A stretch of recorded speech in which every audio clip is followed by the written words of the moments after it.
Hello and welcome to My Way or the AI Way. I'm Scott Davison. I'm on a mission to master AI and I'm using this podcast to share practical, everyday ideas on how to use AI in life and in business. Now, one area of life where I'm using AI a lot these days, in fact, I'm now at the point where I can't imagine how I ever lived without AI, is in the kitchen. So today I want to share with you 5 examples of how I'm using AI in the kitchen.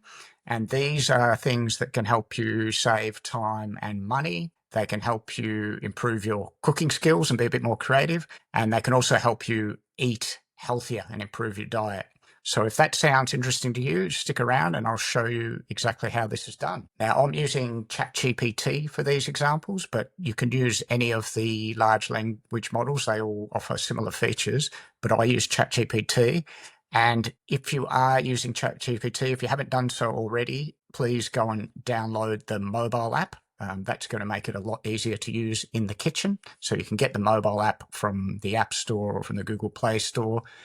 Even on the free version, definitely do that. And then there's 2 features that are particularly useful on the mobile app that I want to show you today, which are helpful in the kitchen. The first one is this little plus icon down on the left, and that allows you to either take a photo or attach a photo, which is very helpful. And probably the most important feature in the kitchen, which I'll be demonstrating, is this other icon down on the right next to the microphone, and that opens up the audio mode, which allows you to go hands-free and just talk back and forth with ChatGPT like in a conversational way. So that's really helpful in the kitchen as well. So with those features in mind, let's get into these 5 examples. Now, number 1 is brainstorming dinner ideas or meal planning. Often the hardest part of cooking is not the cooking or the recipes, it's coming up with the ideas of what to cook, which is why we often end up having the same meals, same 5 or 6 meals on rotation each week. But ChatGPT is a really great partner for brainstorming ideas. You can just have a conversation with it and say, I feel like something spicy. Have you got any ideas? Or I've got some chicken. What could I be doing? Or a really good way to do this is you just take out your mobile app, take a photo of the ingredients in your fridge and ask it to suggest some ideas. I'll give you an example of this from just recently. I'm just going to screen share here quickly to show you this example from last week. I've uploaded a photo of my fridge, a very sad looking fridge. I'm embarrassed to show you that, but I'd been sick all week. I hadn't been to the shops, so there wasn't much in the fridge. And I just took a photo and said, not much in the fridge, any idea what I could cook for dinner?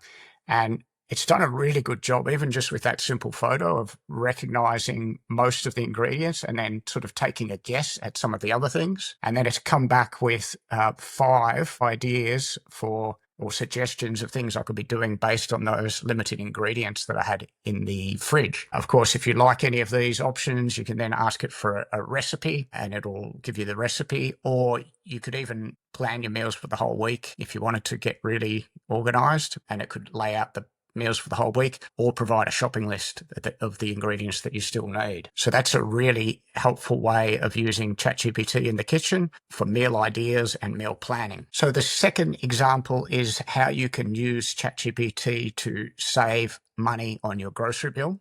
And I did this just recently. Obviously, the cost of living is increasing and I got sick of seeing my grocery bill going up and up each week. So I put ChatGPT on the task.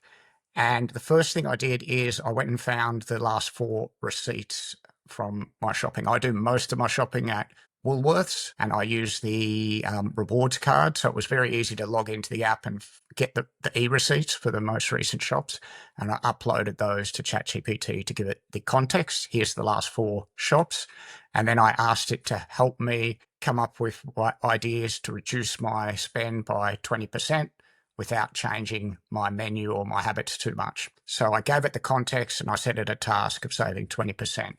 And I was blown away, to be honest. It came back. Firstly, what it did is it sort of analysed the receipts and it identified some items, some sort of red flag items that I was spending money on, such as the fact I was spending about $40 a month on protein bars. It also identified some products I was buying at Woolies, such as the expensive free-range eggs I was buying that were available, the same products at Aldi or similar products at Aldi for almost half the price. And it suggested perhaps I start at Aldi, get those products, and then go to Woolies, which is a very easy thing to do. Aldi's literally next door to Woolies where I go. Probably the best tip it came up with was it identified that I was using the Everyday Rewards card, but there was actually a different tier of membership available rather than the free membership I use. You can pay $7 a month and get additional benefits, one of which is you get 10% off one of your shops each month. Now, I'm often spending over $200 in one shop at Woolies, so this was a really good suggestion. I pay $7 and I get 10% off and save $20 on that shop. Really practical idea that I hadn't thought of, and a great way to save some money. And then finally, it suggested a few things I might want to do in terms of food prep that wouldn't take a lot of work, like a recipe for some homemade protein balls that I could use. Take about 20 minutes each week to do that instead of spending the $40 on protein balls. So a list of really practical examples. It identified about $120 worth of savings. So that was actually 30% of the bill. So even if I implement 2/3 of those ideas, I've hit my goal of reducing my grocery spend by 20% thanks to ChatGPT. So let's move on to the third example. Now that you've got your meal plan for the week, you've got your recipes, your fridge is well stocked, and you've reduced your grocery bill, it's now time to start cooking. And this is where the audio mode is really helpful. So instead of sort of fumbling through on your mobile phone, trying to follow a recipe with dirty hands and the screensaver going on and off, you just switch to audio mode and you can treat ChatGPT like a virtual sous-chef, and it talks you through the cooking process step by step, and it's very interactive. So it'll follow the recipe step by step, but if you've got questions along the way, it needs a bit more spice, what can I add? Or I don't have baking soda, what can I use instead of baking soda? And it'll come back with suggestions on the fly, and it'll talk you through it exactly like a sous chef. So it's a really good way of following a recipe or getting on the fly advice, or basically having a cooking partner with you as you cook without having to fumble around with your mobile phone. Just switch to audio mode. It's interactive. You can say, what's the next step? Go back to the last step. Or you can even ask it to set a timer for 10 minutes if you've got to put something in the oven. So lots of ways you can use it as you're cooking, and a really good example of how using the audio mode and using ChatGPT can be really helpful when cooking. The fourth example is that you can use ChatGPT like a dietitian or a virtual food coach, that you can tell it what your goals are. Maybe you want to be losing weight or adding more muscle or eating more calcium or more iron, and it will adjust the recommendations based on that. You can take a photo of a jar, the ingredients, or even just take a photo of your meal, and it will estimate how many macronutrients, how much protein's in that meal, how many carbs you need to be eating, and it can be providing dietary advice along the way. If you've got any allergies, it's very good at suggesting substitutes, gluten-free options, vegan options, dairy-free options. You can be using it to do that. And yes, it works exactly like having a virtual coach. So how can I be getting more protein into this meal? How can I get more iron into this meal? And it'll be offering advice as you go. So a really good way of using ChatGPT, like a 24/7 dietitian that you have available in your pocket at all times to help you achieve your dietary and your health goals. And finally, number 5, perhaps a more advanced use case. If you've been using ChatGPT for a bit longer, you can create what's called a project, and you can use that to put all of your recipes and all of your ideas into. So I'm going to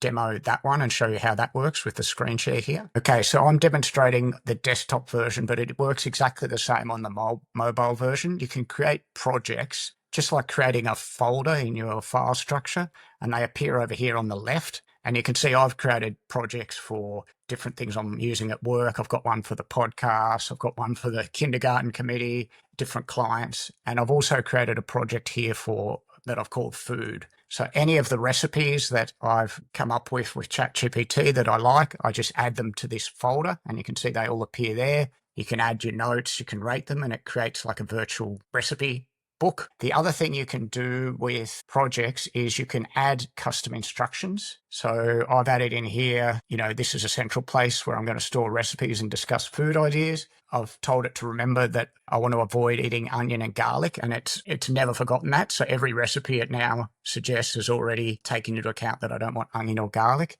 and to offer gluten-free options when cooking for the kids, because the kids are celiac, so we have gluten-free food. Then I've added in some diet objectives. So I'm trying to eat high protein diet, increase iron, more calcium for the kids. And then I've asked it to aim for a mix of 40% carbs, 30% protein, 30% fat. So those instructions are baked in, and it takes those into account before it recommends any recipes or any ideas. The other thing you can do within projects, I don't think I've done any here, but you can add files as well, like a knowledge base. So if you had a diet plan from a doctor or a dietitian, you can simply add it to this project, and it will look at that each time it's making recommendations. So it's a really good way to use projects to create, as I say, like a virtual recipe cloud where you have all your favorite recipes and all your notes, and a really interactive way of using ChatGPT to create a hub